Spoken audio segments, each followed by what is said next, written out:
میلاد النبی صلی اللہ علیہ وسلم کی آمد ہے۔ اس موقع پر جلوس نکالے جاتے ہیں۔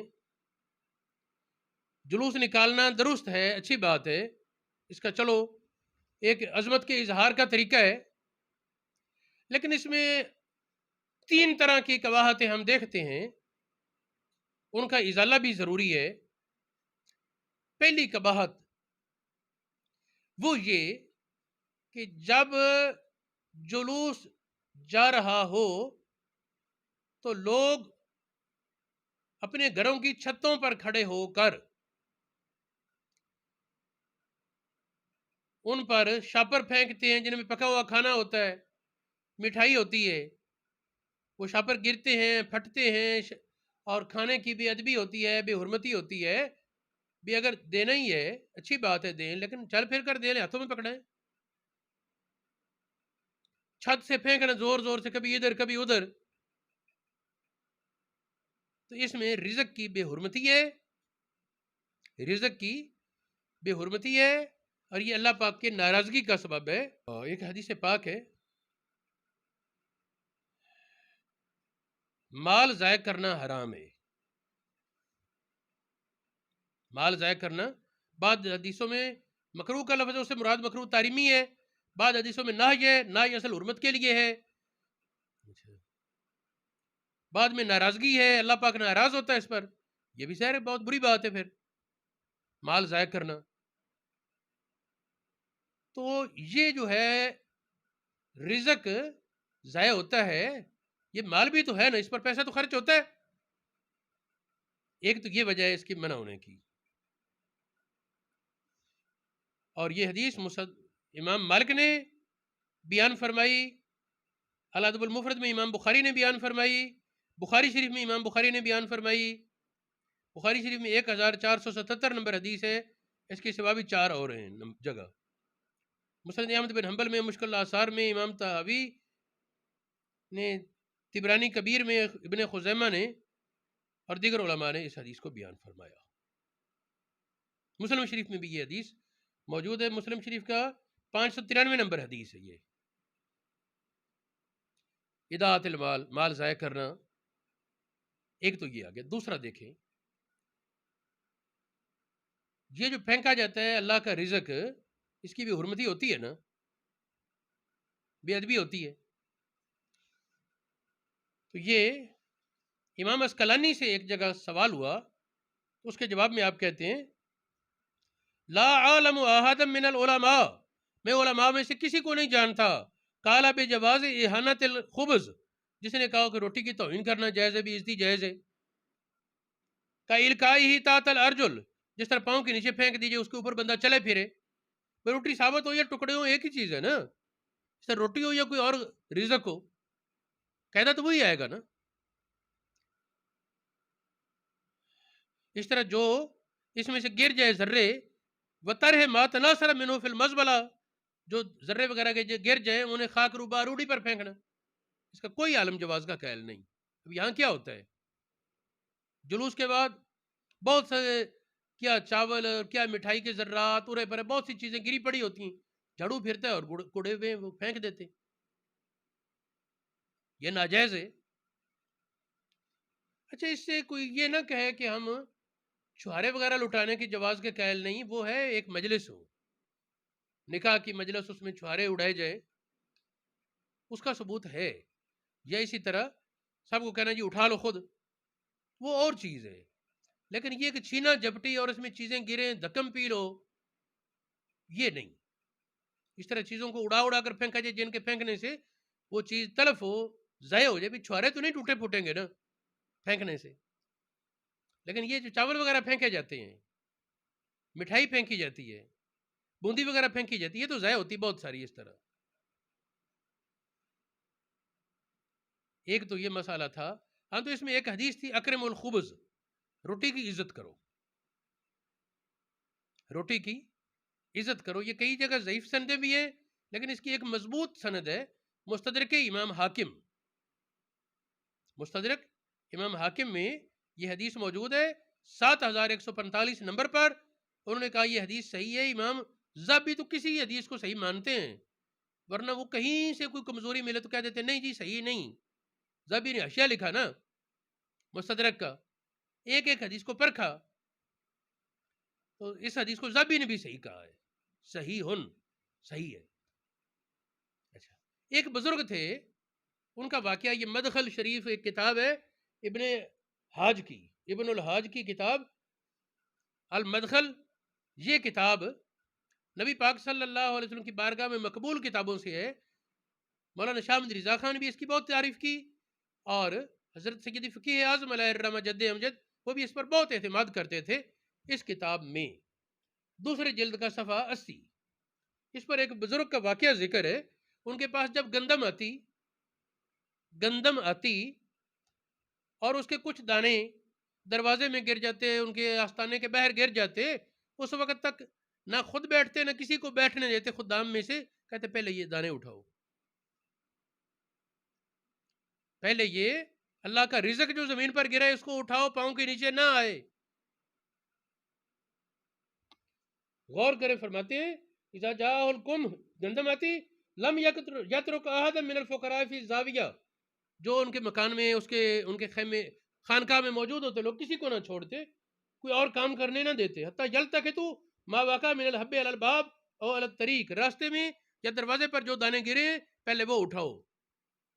اب یہ صرف روٹی تو نہیں نا، اللہ کے رزق کی بات ہے. ہمیں جب وہ کام کر لیتے تو اسے پھر کہتے ٹھیک ہے.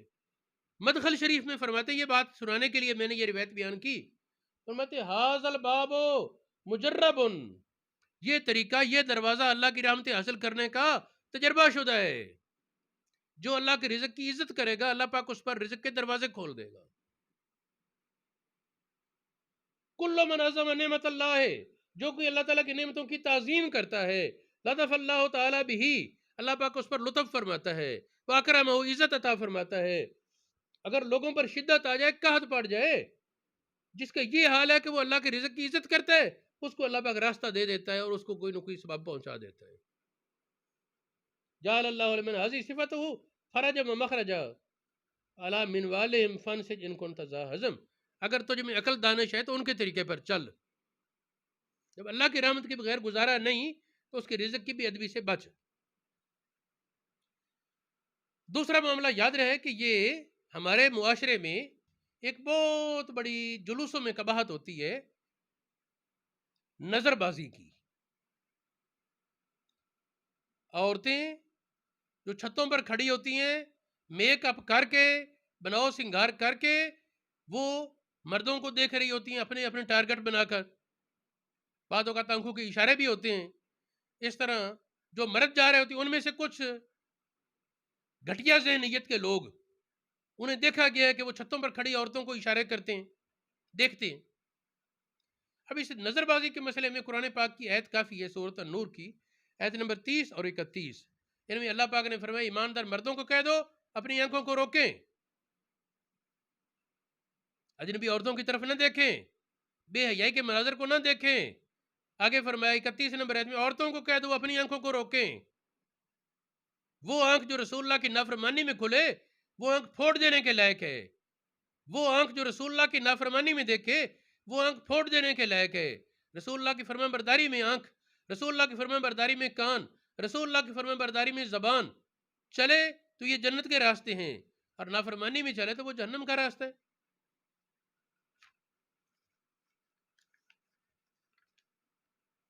ایک اور حدیث پاک ہے، یہ قیامت کی غیب کی خبروں میں سے بھی ہے.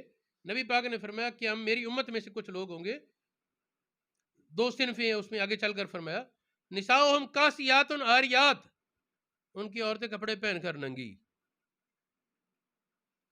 کسی کے کپڑے جو چھتوں پر کھڑی ہوتی ہیں بہت باریک ہوتے ہیں، اور کسی کے کپڑے جسم سے لگے ہوئے ٹائٹ ہوتے ہیں.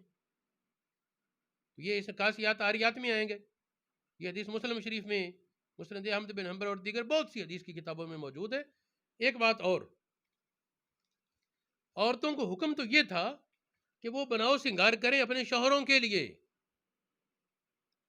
اچھا لباس پہنے اپنے شوہروں کے لیے. لیکن ہمارے بر صغیر کی عورتوں کو، شاید باقی دنیا کی عورتوں کو بھی یہ ایک بیماری لگ گئی شیطانی اثر سے کہ شوہر کے لیے بناؤ سنگار نہیں کرنا. جب کوئی سہیلیوں نے آنا ہو یا کسی اجتماع میں جانا ہو کسی شادی بیاہ پر تو اس کے لیے، یعنی دوسروں کے لیے میک اپ کرنا ہے، شوہر کے لیے نہیں. گھر میں فوڑ بن کر رہنا ہے سادہ کپڑے گندے سے ڈال کر.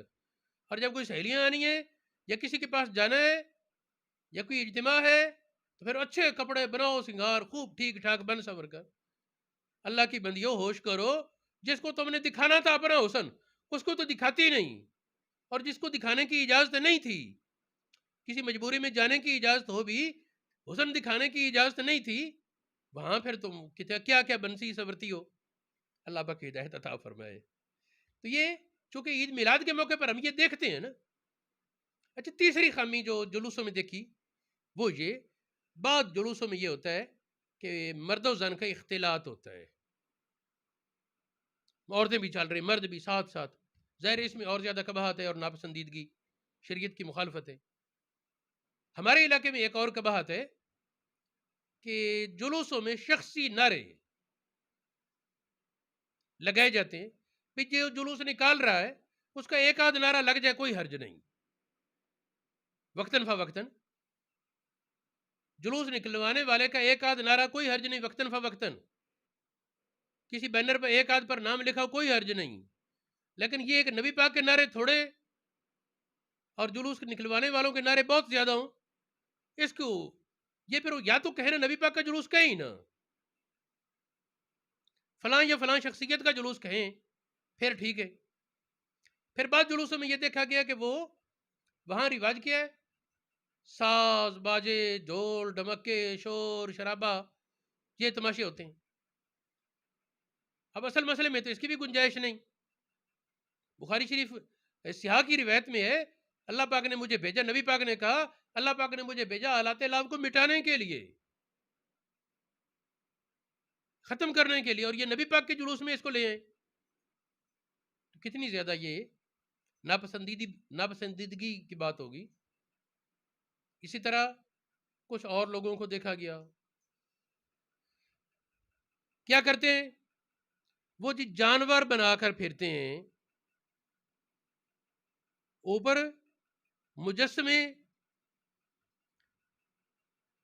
کوئی مور بنا ہوتا ہے، کوئی ہاتھی، کوئی شیر، کوئی مختلف جانور، اوپر پورے مجسمے ہوتے ہیں، نیچے سے پاؤں پر وہ زمین پر رکھ کر اور انداز بنا کر چل رہے ہوتے ہیں. اپنی طرف سے ان کی نیت اچھی ہوگی، ہم ان کی نیت پر جرا نہیں کرتے، لیکن سوال یہ ہے کہ کیا زندہ، کیا جاندار چیز کا مجسمہ بنانا جائز ہے؟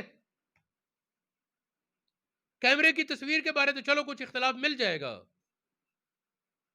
مجسمہ مورت دیکھنے میں پورا جانور معلوم ہو، کون اس کو جائز کہہ سکتا ہے؟ اس پر یہ حدیث متواتر سے حرام ہے، بہت سی حدیثیں اس کی ممانت پر ثابت ہیں، لیکن بس وہ کچھ لوگوں نے توجہ نہ ہونے کی وجہ سے یہ کام شروع کیا، اور اب جو لوگ کرتے ہیں انہیں میرے خیال دلائل دکھائے بھی جائیں تو نہیں مانیں گے کہ ہمارے ابا جی نے شروع کیا ہے، حالانکہ کلمہ تو ہم نے محمد رسول اللہ کا پڑھا ہے. اگر کسی کو شک ہو تو میں اس مسئلے پر تفصیل سے احادیث سنانے کو تیار ہوں، بلکہ میں انشاءاللہ کسی وقت کلپ بناؤں گا اس کا کہ مجسموں کی ممانت اور حرمت پر. باقی جہاد کے میدان میں اس کی گنجائش ہے اگر ضرورت ہو تو، لیکن وہ تو مجبوری ہے نا. یہاں کون سی مجبوری ہے؟ نبی پاک صلی اللہ علیہ وسلم کی عظمت اور بہت طریقے اجاگر کرنے کے. اللہ رب العالمین ہدایت عطا فرمائے. نبی پاک صلی اللہ علیہ وسلم کی ولادت کی خوشیاں منانا بہت اچھی بات ہے، لیکن آپ کی سیرت پر عمل کرنا یہ اس سے زیادہ ضروری ہے. سیرت پر عمل کرنا یہ زیادہ ضروری ہے. نبی پاک کے جلوس یا میلاد کے جلسے میں نبی پاک کی نافرمانیاں کی جائیں سری، یہ طریقہ یقیناً نامناسب ہے. اللہ پاک ہدایت عطا فرمائے.